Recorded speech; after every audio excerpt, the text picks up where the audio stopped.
Muito boa noite a todos. Boa noite. Meu Deus, vocês estão em processo de desencarne. Muito boa noite a todos. Boa noite.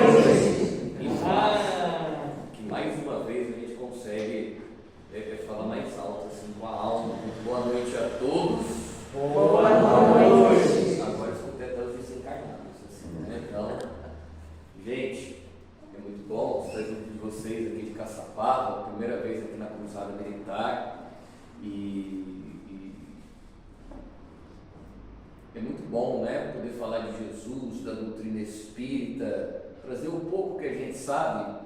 Olha, veja bem, a responsabilidade que o Cirilo me coloca agora. Do nada ele anuncia que hoje é aniversário da casa, como assim, né? Então vocês deveriam ter trazido outra pessoa, mas fazer o quê? Na falta do melhor, fez-me aqui. E hoje a gente vai falar de um pensamento que é muito falado dentro da doutrina. Essa palavra, pensamento, vibração, criação, matéria, sentimento, uma série de coisas que a gente às vezes não entende, mas que permeia a nossa vida, a nossa existência, né? Principalmente se você está na cidade de Taubaté, porque lá o povo inspira. Então, não sei aqui em Caçapava como é que funciona. Taubaté, vocês têm, aqui em Caçapava, vocês têm pensamentos intrusivos, alguma coisa do tipo? Vocês têm algum pensamento negativo? Vocês lembram de algum parente que vocês não perdoaram? Alguma coisa? Não? É lá em Taubaté mesmo, não sabia? Então, gente, hoje a gente vai construir, vou tentar ser o mais simples possível, porque o tema é complexo. Então, em 1868, lançava ao mundo a obra A Gênese, em sua primeira edição. Allan Kardec, junto com as entidades venerandas, acabava de codificar, de construir esta obra maravilhosa que compõe o Pentateuco Kardeciano. E no capítulo 14, item 6, Allan Kardec iria assinalar uma verdade que mais tarde, com o corpo da ciência, transformaria a humanidade. Então dirá ele que a tangibilidade, a matéria tangível, pode retornar a ser etérea. Ele assinalava, portanto, a compreensão de que energia é matéria. Em 1915, já estava reencarnado em toda a sua potência Albert Einstein. Vocês lembram dele com a linguinha? A famosa foto icônica. Este grande gênio, em 1915, lança a teoria da relatividade geral, cravando no sol da humanidade a famosa fórmula E igual a mc ao quadrado. E, energia, igual a matéria, c ao quadrado, velocidade da luz. Albert Einstein, confirmando que Allan Kardec, há anos atrás, havia professado na obra Gênese, dirá agora que energia é matéria, matéria é a própria energia. Porque a energia tem estados diferentes. O que é isso? Energia em um estado diferente. O que é um perispírito, corpo espiritual? Energia em um estado diferente. E essa compreensão vai ser fundamental para o entendimento de algumas coisas nesta noite. Porque a energia vira matéria e a matéria vira energia. Na obra As Sete Esferas da Terra, publicada pela Federação Espírita Brasileira, o estudioso Mário Frigério vai mostrar as esferas que compõem o planeta, desde a crosta, que aqui pisamos, até as mais elevadas, bem como as regiões abismais. Então vejam vocês, olha só, queridos e queridas, haveremos de encontrar, de acordo com esse estudioso, planos mais materiais, ora tangíveis e ora ainda não conseguimos tocar, mas tocaremos. Próximo ao núcleo, vamos imaginar uma cebola. Imagine uma cebola. Próximo ao núcleo, nós haveremos, sejam bem-vindos, próximo ao núcleo, nós haveremos de ter as regiões abismais, devido à sua densidade. Acima das regiões abismais, teremos as trevas, ainda de criaturas devotadas ao mal, e que estão sob o império das regiões abismais. E aí chega a gente, a crosta terrestre. Acima da gente, umbral, que sanduíche infernal que a gente está, não é isso? Umbral acima, espíritos sofredores, embaixo, trevas e abismo. Por isso que a vigilância no campo do pensamento é fundamental. E acima do umbral, a quinta esfera de arte, ciência e cultura, a sexta esfera, acima dessa, do amor fraternal, universal, e a sétima, diretrizes da terra, onde se assenta Jesus e seus ministros, junto com Maria de Nazaré.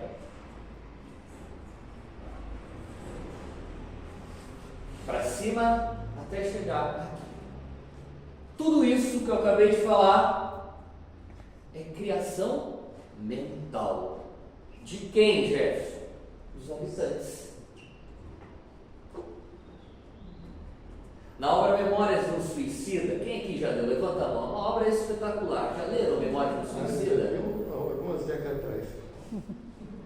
Há uns 5 anos atrás, Não, né? algumas décadas. Eu pensei que era 5 pela sua juventude. Mas veja, uma obra espetacular, onde Dona Ivone vai narrar a realidade do Vale dos Suicidas, que fica nas regiões abismais, que é um local onde energeticamente atrai os suicidas, como se fosse um imã. Quando não, há todo um trabalho dos espíritos para levar esses espíritos a este local, porque eles não podem ficar aqui conosco a todo momento, senão influencia os habitantes da crosta.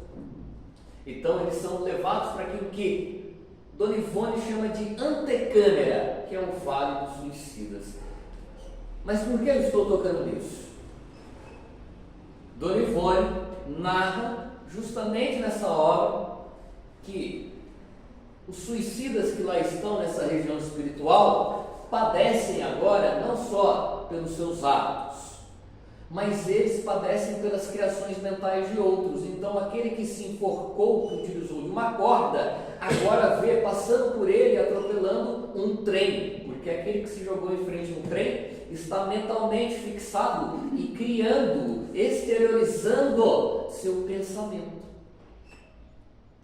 Então Dona Ivone fala que é muito normal diversas cenas que vão criando aquele cenário infernal que é o Vale dos Suicidas, que é uma comunhão, uma conjunção de pensamentos. Umbral, tão falado, é uma área onde há espíritos sofredores, não necessariamente tão como os planos trevosos e abismais, que abriga espíritos obstinados ao mal. Ali é sofredor. Só que aquele umbral que a gente vê na obra de André Luiz, tal como o Vale do Suicida, é criação mental. Não foi Deus que criou, não foi Jesus, o Criador em plano maior, que criou essa região. Foram os habitantes daquela região que dão essa coloração, que dão esse teor a esse local. Porque, de acordo com André Luiz, na obra Mecanismos da Mediunidade, no capítulo 4, pensamento é matéria viva, que cria regiões além dessa, que cria realidade. É matéria viva. Ernesto Bozano foi um dos maiores estudiosos, junto a Leon Denis, Gabriel Delane, logo após o desencargo do codificador. E esse grande cientista espírita da ciência experimental mediúnica, ele tem várias obras e dentre elas uma se destaca que se intitula Pensamento e Vontade.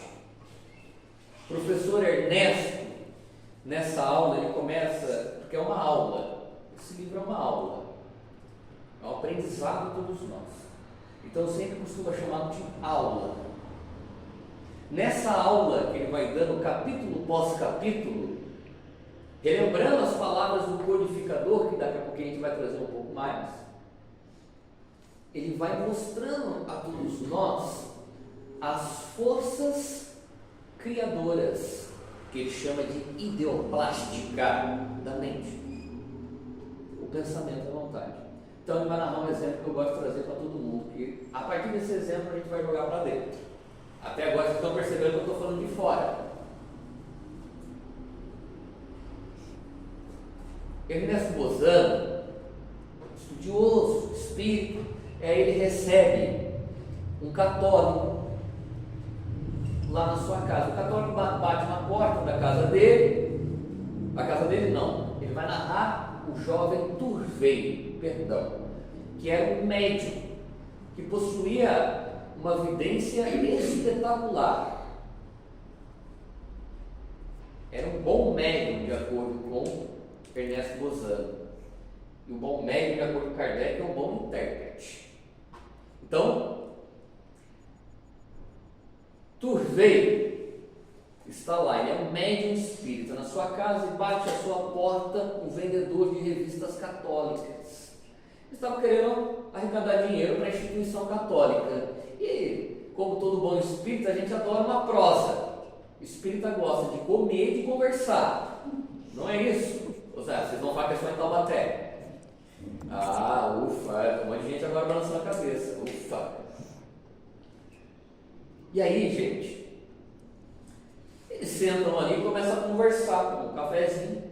E aquele fiel que estava vendendo exemplares da revista católica começa a asseverar com muita veemência e firmeza e vontade que o diabo existe. E o diabo que ele acreditava era um diabo com metade bode, o clássico, metade homem com chifres, aquela criação mental que a gente já conhece, clássico. Perfeito. E aí eles têm a conversa fica um pouco acalorada, termina, ele compra alguns exemplares, porque ele já tinha entrado numa vibração errada, Turvey, tá? Aí ele falou, bom, agora eu vou fazer a caridade, vamos tentar reparar, porque eles tiveram uma conversa um pouco calorosa. Ele travou um diálogo. E aí, quando esse vendedor sai, Turvey começa a ver ao seu lado o diabo, personificado, metade bode, homem chifre. Imagina, né? Vocês imaginam, é tudo doido, né? Imagina vocês estão assim quietos e aí vê alguma coisa ao lado nesse teor, se assusta. E aí ele fala, olha, o que está acontecendo aqui? Ele faz uma prece. O mentor dele vem e fala, meu querido, é o seguinte, vamos fazer uma prece? Isso não é um espírito, isso é uma forma de pensamento que se exteriorizou temporariamente nesse ambiente e que está vivo, de acordo com a vontade e com a crença daquele fiel. Então vou fazer uma prece, que isso vai sumir. E realmente sumiu. Agora o questionamento que eu faço: se o pensamento cria exteriormente, quem dirá interiormente? Porque até agora a gente está falando das esferas que compõem o planeta, estamos falando de regiões, inclusive da crosta, estamos falando de locais que abrigam, por exemplo, suicidas, estamos falando de uma criação mental, uma forma de pensamento, mas quem dirá aqui dentro? Aqui dentro. E ainda na obra Mecanismos da Mediunidade, no capítulo já citado, número 4, André Luiz afirma que pensamento é matéria que se transforma em formas de pensamento. Isso Allan Kardec deu um outro nome na Gênese, que ele intitula como sendo Imagens Fluídicas, capítulo 14, que ele depois dá o nome de Fotografia do Pensamento. Então, são imagens. O que é um pensamento? O pensamento é matéria, mas o que é um pensamento? Ele é fruto de uma imagem com uma ideia que juntas geram um sentimento ou uma emoção. Emoção é algo prático, é algo fisiológico. Quem que assistiu Divertidamente? Levanta a mão. Olha só. Pelo visto só foi a dona Ângela mesmo que não assistiu, viu, Guilherme? Sua mãe. Realmente eu disse a ela para ela assistir, olha só. Então, lá Divertidamente, o que é aquela salinha? Um sistema límbico do cérebro. O famoso cérebro emocional. Então ali tem a raiva, tem a tristeza, a felicidade, né? Isso aí que mostra o filme. E eles são automáticos. É isso que o filme vai mostrando. Eles geram uma resposta no corpo, ponto. Um sentimento não necessariamente é isso. Então vem uma emoção, vamos pegar a da raiva. Aí agora eu vou lembrar daquela pessoa que me deu raiva. Eu posso gerar um bom sentimento ou um sentimento negativo. Sentimento é juízo de valor. Então eu posso gerar um sentimento de vingança, de ódio, ou eu posso gerar um sentimento de indulgência, de compaixão. Depende de como eu vou raciocinar sobre a minha emoção. Então, pensamento é imagem e ideia. Podem parar para fazer análise. Estou pensando em algo. Ou vem já uma imagem, uma ideia, ou vem uma ideia e depois cria-se uma imagem. Lembrei de algo, ou estou pensando em fazer algo. Pensamento é isso. Mas acima de tudo, que matéria que estamos falando aqui? Mental. Porque o que gera o pensamento? A mente, que fica lá naquele corpo mental que André Luiz coloca na obra Evolução em 2 Mundos. A mente. E o pensamento é a manifestação da matéria mental. Então, o pensamento, de acordo com André Luiz, ainda na obra do mesmo capítulo, já citado aqui, ele se exterioriza e ele busca pessoas. Sabe essas imagens, formas de pensamento que eu acabei de falar? Quando eu penso em alguém, eu estou colocando ela em direção a pessoas. Mas só que é o seguinte, o que a gente emite, a gente se sintoniza. Estou emitindo raio. É a mesma coisa, sempre faço a brincadeira, né? A pessoa assim, o dia inteiro na raiva, aí vai dormir. Doutor Bezerra, por gentileza, me busque essa noite. André, se for permitido, me leve para nosso lar. Faz sentido? Porque o dia inteiro esteve emanando criações mentais negativas e se conectando com encarnados que contribuem para isso e desencarnados. Então ele esteve o dia inteiro, às vezes no umbral, às vezes nas trevas, às vezes nas regiões abismais, dependendo do teor do pensamento. Por isso que Dona Ivone, na obra Recordações da Mediunidade, diz que muitos processos obsessivos acontecem no dormir, durante o sono. São alimentados, é onde a pessoa levanta com aquela hipnose. no meio assim da manhã, lembra de alguém. Ou acorda com ideias que não condizem com a realidade. Porque o pensamento está se exteriorizando, está criando. Então o pensamento, no primeiro momento, é matéria, energia mental. O segundo momento é criação, que se conecta com alguém. Vocês entendem? Que se conecta, sabe essas esferas que eu falei aqui no começo? Com alguma dessas esferas. Tem espíritos que em sua singeleza faz uma prece que alcança literalmente esferas divinais. Agora, se for o Jefferson, passar do teto, dependendo do meu estado, é muito. Por quê? Tudo depende do conteúdo, do teor, da vontade. Então agora, essas imagens que eu acabei de falar, fluídicas, fotografias do pensamento que Allan Kardec coloca em A Gênese, capítulo 14, elas vão impregnar nosso eu. Então, ora, elas se transferem, nos conectando pelo pensamento com outras pessoas encarnadas e com espíritos. Mas agora também elas vão impregnando a gente. Tem um livro que se intitula Universo e Vida. Alguém conhece esse livro? Pouco conhecido pelos espíritas esse livro. É um titã da Federação Espírita Brasileira esse livro. Onde o médium Hernani Santana junto a Auro, eles trazem revelações profundas. É um livro espetacular. Recomendo a todos vocês.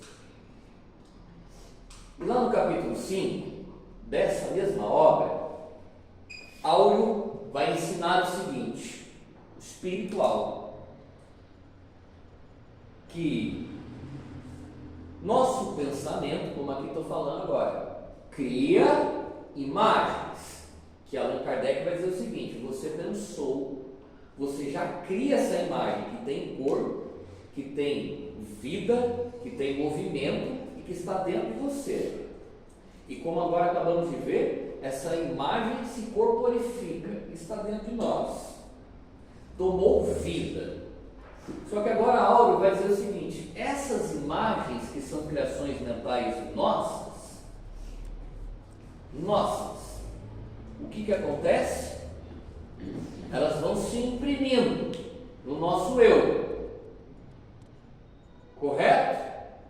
Vai gerando aquilo que Áureo intitula, os espiritualistas conhecem como aura, que nada mais é do que um campo energético que nos circunda. André Luiz chama de halo magnético, Joana de Ângeles, psicosfera individual. Entendem?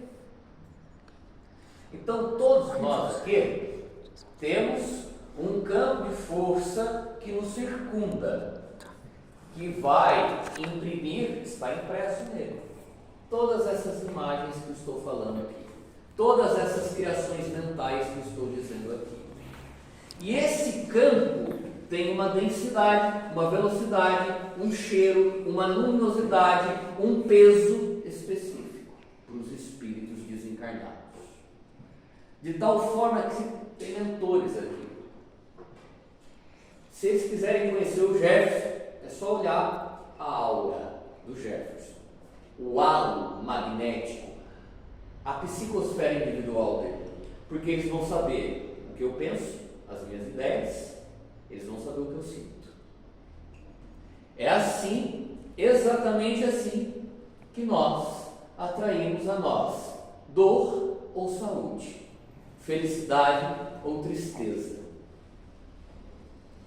Não sei aqui em Caçapava, mas em Taubaté, está aí a Gil e o Gui, que não deixa eu mentir, a seguinte expressão: o dedo podre. Quem já escutou essa expressão? Aqui em Caçapava nunca? Já escutaram. O dedo podre. Uma pessoa normal que está fazendo escolhas de procedência sentimental. Ok, ela está em uma repetição. Como dizia minha vozinha, sai um tranqueira, entra outro.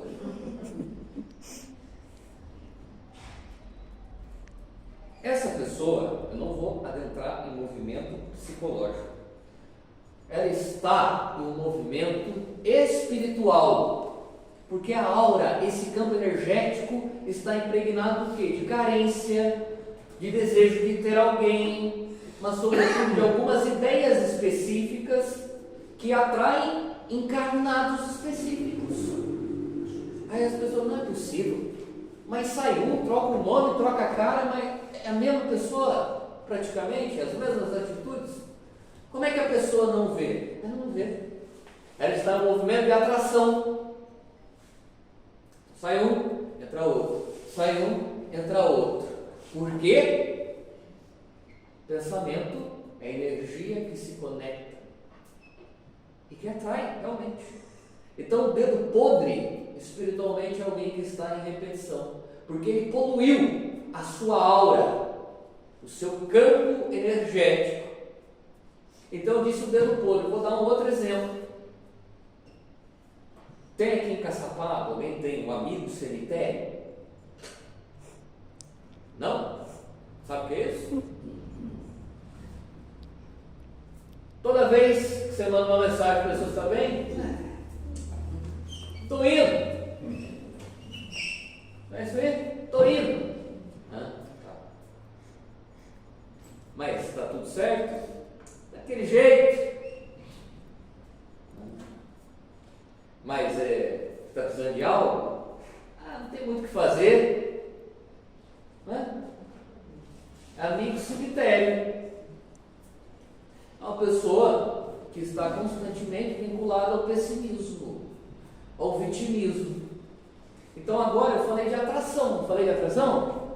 Agora tem um fenômeno mais comum, que pensamento é matéria, ele está criando. Toda vez que ele pensa em algo negativo, ele cria imagens com vida, com cor, com peso, com cheiro. Vamos lembrar disso, dentro dele, que se fotografa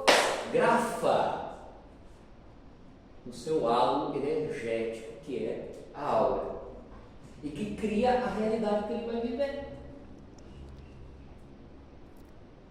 Essa é a realidade que ele vai viver, porque ele cria, ele exterioriza a todo momento negativismo, pessimismo, vitimismo, lamentação. Sobrevivendo. E aí a pessoa vai adoecendo psicologicamente. Ansiedade, depressão, movimentos repetitivos começam a ser gerados. Porque pensamento é matéria. Ele está criando para ele uma realidade que ele sugestiona-se, alimenta todo dia. Todo dia. Eu quero ser feliz. Como? Alimentando ódio, raiva, tristeza todo dia? Não é que não pode estar triste. Estar triste é uma emoção, um movimento natural. O problema é ficar mergulhado na tristeza. Não é que não podemos ter ansiedade porque é uma emoção natural. O problema é entrar no estado patológico. Porque a gente está criando a todo momento. E como é que eu sei, Gerson, que eu estou criando? Reflita sobre o que você pensa. O que você pensa? Eu só penso naquele parente lá que aquela vez lá me feriu. Então você está criando a todo momento imagens vinculadas a ressentimento e mágoa, ok? Estes ressentimentos e mágoas vão alcançar a mente, já estão na mente, mas vão se exteriorizar no corpo e vai adoecer o indivíduo, mentalmente e fisicamente, porque ele está criando aquilo. Então, quando a gente alimenta pensamentos desnecessários, que não fazem sentido para a nossa realidade, que não fazem sentido para a vida, a gente está se poluindo, se auto-obsediando e se autoflagelando, porque estão criando aquilo que são criações mentais, imagens fluídicas que estão se imprimindo e que estão gerando o meu campo energético. E esse campo energético, que é a aura, está criando uma realidade para mim mesmo, mental e física, e também está atraindo desencarnados e encarnados. Até agora eu só falei de encarnado. Na obra Dramas da Obsessão, de Dona Ivone, em uma de suas explicações, o Dr. Bezerra nos ensina alguns tipos de obsessão. E uma das mais comuns é pelo pensamento. Atrações pelo pensamento. Então eu penso mal de alguém. Estou com muita raiva e continuo alimentando. Ok, eu estou me conectando com este alguém. Qual que é o problema maior aqui? Quem anda espiritualmente com esse alguém? Às vezes é um espírito ainda vinculado ao mal, que olha para aquele pensamento, que capta e fala: olha, o Jefferson está prejudicando o meu chegado, o meu pupilo. Eu vou lá mostrar uma coisa para ele. E se vincula com aquele encarnado. É um dos tipos mais normais de obsessão. A atração espiritual do pensamento. Porque pensamento é matéria que cria, é energia que vincula. Muitos também processos obsessivos geram em nós a alimentação dessas formas de pensamento, dessas imagens. Tem uma palavra, não sei se vocês conhecem, é o famoso pensamento obsessivo, repetitivo, ruminar, ficar repetindo. O que é esse pensamento por vezes? Então chegou esse espírito que quer nos obsediar. Ele vai olhar para quem? Ele vai olhar para gente, especificamente para onde? Para a nossa aura. E essa aura é como se fosse uma antena, esse campo energético. Ele emite um desejo central, de acordo com o André Luiz. E aí ele vai ficar olhando, olha, ele pensa nisso o dia inteiro. Olha, ela pensa nisso o dia inteiro, ela tem medo daquilo, tem medo disso. Ah, vou alimentar isso nela. É dessa forma. Por isso que Joana de Ângeles vai dizer que atrás de transtornos mentais há processos profundos de obsessão. Ela diz isso na obra O Homem Integral, ela diz isso na obra Vencendo a Depressão, ela diz isso em Conflitos Existenciais, em Autodescobrimento, uma busca interior, diversas obras. E onde ele está quieto, vem aquela ideia. A vida é ruim, cara, se mata. E já tem aquilo dentro do meu ser, porque ele está percebendo, olha, aquele dia o Jefferson pensou em se matar. Interessante, pensou, mas passou, foi rápido. Quem sabe se eu fixar o pensamento nele e começar a criar pensamentos nele, colocar ele nesse padrão de vida, ele se mata. Vamos tentar? E é assim que vai ocorrendo.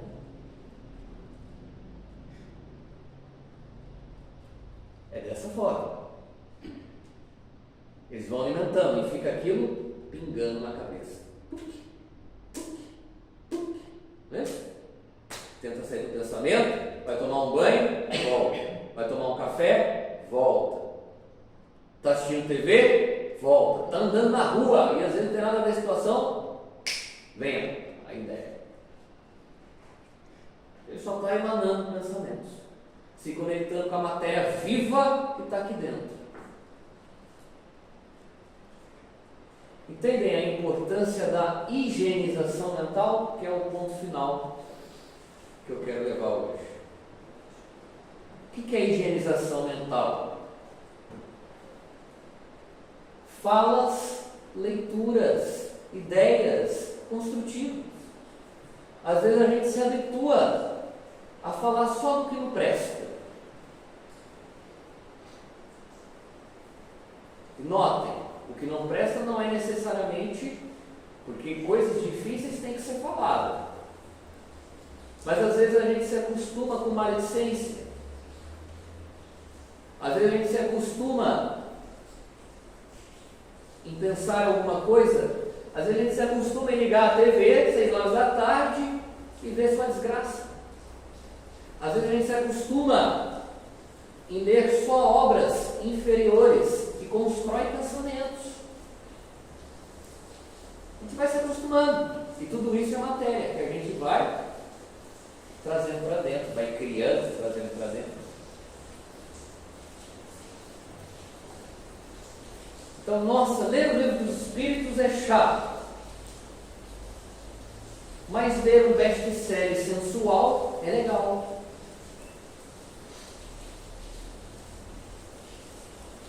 Ler sobre Jesus tem hora que é complicado. Mas ler um filósofo materialista humano, ok. Não que não possa ser livre, mas às vezes a gente só quer consumir o que nos apetece. E às vezes o que nos apetece não é construtivo para a nossa evolução moral. Já estamos tendo dificuldade, leitura, isso aqui não tem problema. A Federação Espírita tem estudos inúmeros no seu site, no YouTube. Tem casas como essa que ofertam estudos, outras tantas, não tem problema. Mas às vezes a gente vai se habituando ao negativo. E o que acontece? Chega um transtorno mental como uma manifestação do adoecimento que já está aqui dentro. Já está. Cheio de imagens conturbadas, sentimentos, desejos, traumas que conturbam o presente, uma série de coisas. Porque a gente não se olha. Higienização mental, que começa pela leitura, no primeiro momento, e depois pelo questionamento. O que eu penso na maior parte do meu dia? Tem gente que fala assim, tem muita coisa, porque parece que às vezes o umbral virou um inferno do espírito, não é isso? Ou preocupado, se vai para o umbral, tudo mais. Você acha que, e se quando eu morrer eu vou para o umbral? Será que eu vou para o umbral? Eu não sei, ninguém sabe, concorda? Para mim, se eu fosse ocorrido no centro espírita, já está bom demais, bom tamanho. Se eu tiver esse mérito. Entretanto, olha, é só você parar para pensar.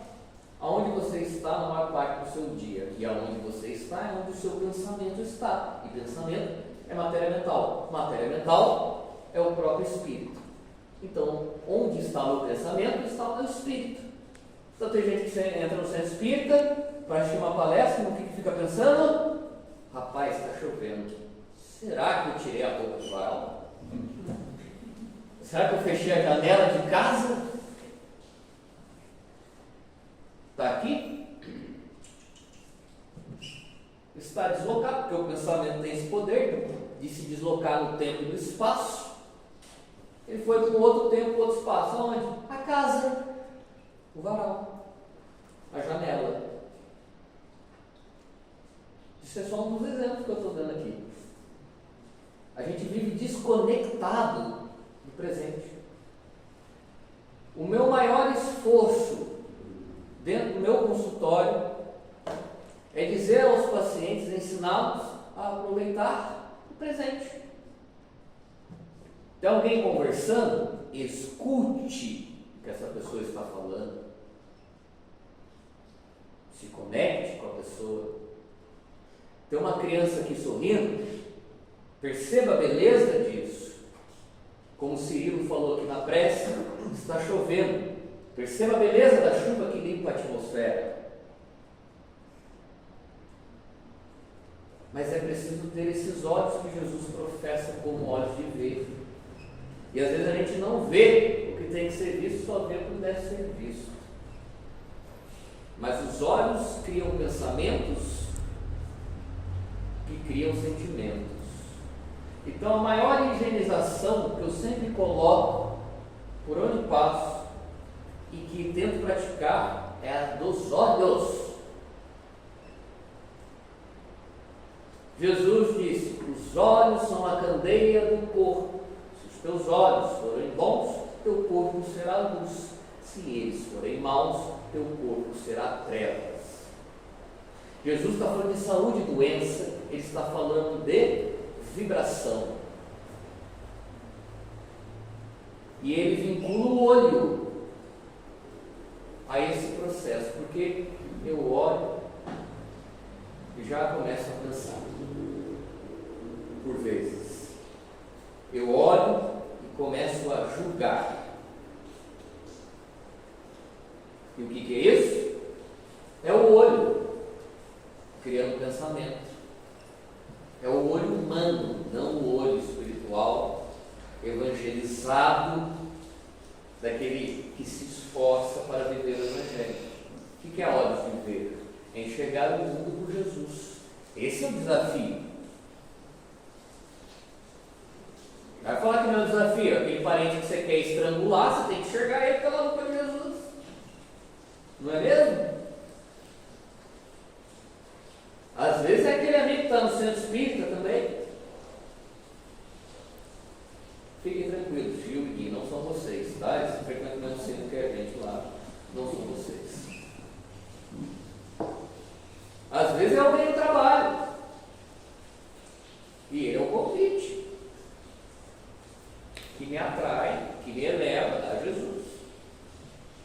Porque Deus quis assim. Que as pessoas que são a nós instrumentos de dor, de provação, nos aperfeiçoem e nos elevem a Ele. Fazer o quê, né? E se você reencarnou em Taubaté, a sua realidade é nada.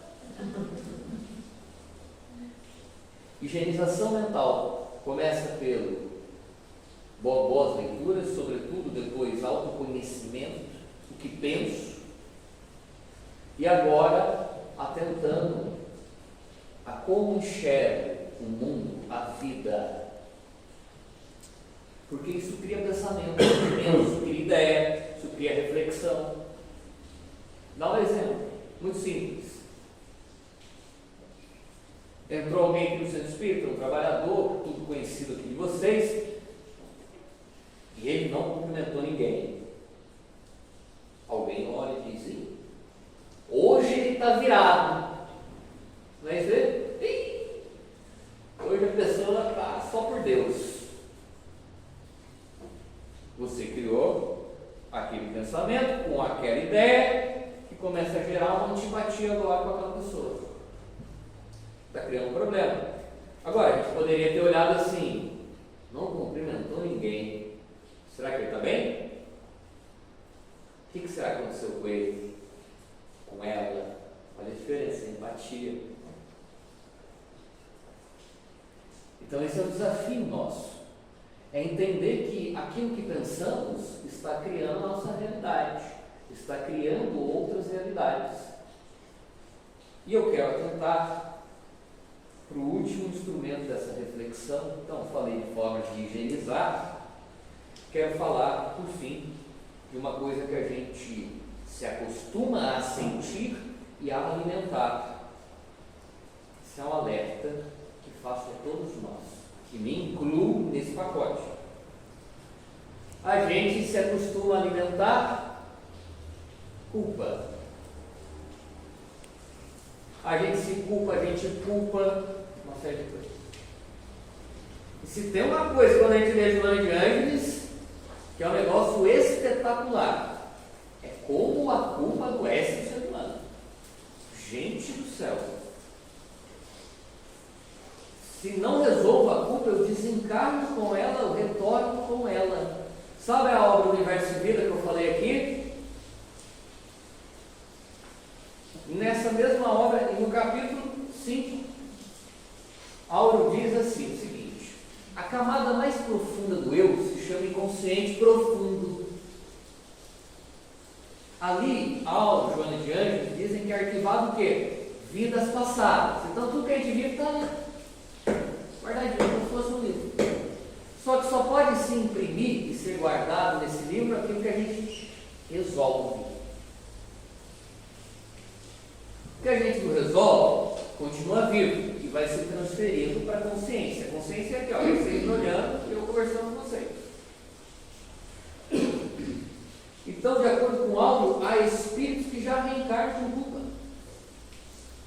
E tamanha culpa, às vezes, eles vão para o autismo, para a esquizofrenia, eles vão para as fobias, eles vão para as depressões, eles vão para as ansiedades em suas diferenciadas matizes. Porque a culpa vai ter que ganhar vazão em algum local. Não está resolvendo. Então, culpa, gente, foi feita para ser resolvida. A culpa não nos define, nosso erro não nos define. Se resolver consigo mesmo, não se culpar, às vezes a gente se culpa por coisas que a gente nem fez. Isso é muito normal no processo do luto. Qual que é a fantasia dos pais e das mães? No sentido psicanalítico, eu poderia ter feito mais. Eu acho que naquele momento eu não fiz isso. Eles começam a ser detalhistas e a se culparem. Por quê? Porque estão uma fantasia de que a perfeição seria não errar, utilizar melhor o tempo que tinha não errando. Mas ser pai e ser mãe tem manual, né? Eu tenho uma pequenina lá de 1 ano e meio que não para, corre, e tem a cara assim da mãe, mas o gênio parece que é do pai, meio bravinha, aquela coisa. E a gente vai tentando lidar com aquilo ali, com esse espírito reencarnacionista, milenar. Você entende? Culpa, quando a gente não se livra, de acordo com o Auro, ela fica como se fosse um abscesso, um tumor no corpo espiritual, drenando toda a energia mental. Pessoa que se sente culpada, chega nela e conversa assim: você está bem? Ela vai dizer assim: estou cansado. Está com o humor lá embaixo, cansado, deprimido. Por quê? A culpa é como se fosse um dreno, ela está sugando a energia mental, vital daquele espírito. E a pessoa vai se prejudicando em vida, tormentos voluntários. Perfeito, meus queridos. Muito obrigado pela caridade de vocês de me escutar. Muito obrigado por vocês estarem aqui, né? Nessa chuva